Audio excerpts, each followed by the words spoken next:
Do you know the story that really sends me a bit crazy? Is when the horse fell on you when you were a young stockman and you fractured your pelvis, and Uncle Jimmy would not let you go to the hospital, even though they were going to fly you out with the plane, and you lived at the station for weeks and weeks with a fractured pelvis because Uncle Jimmy said, no, you don't go to the hospital because you die in those hospitals. Yeah, right, and I got to tell you, Pop, that's still a real fear of our mob. This was a really special site where Aboriginal and Torres Strait Islander people would come here and they would birth in these waters. And to connect the birthing with the end of life cycle as well, those waters would often be used to wash the body as it was nearing end of life and even after the person had passed. Over the years we've seen such a clinicalisation of palliative care and end of life as we have with birthing as well. Our people did this on these lands tens of thousands of years ago, so they know what they're doing, they know what to do. And to then have it in the hospital and health systems and feel that it has to be so clinicalised is something that, probably isn't so necessary. Bolka Babolka Wanya, I'm Catherine Hooper, or Cat Hooper.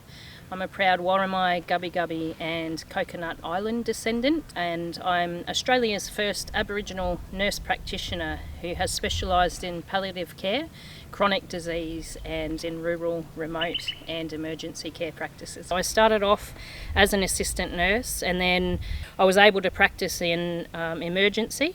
I was able to practice rural and remotely.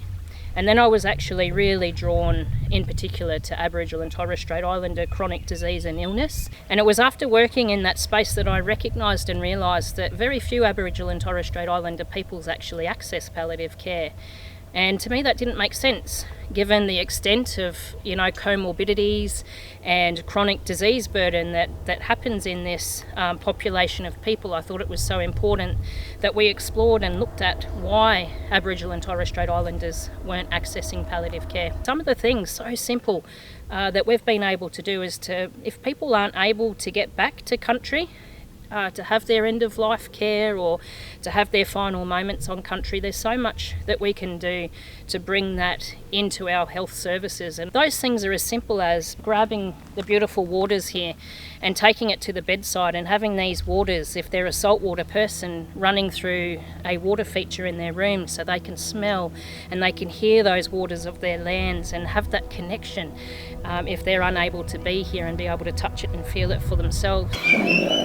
As an Aboriginal man, and I class myself as a river man because that's where my Warrego River is.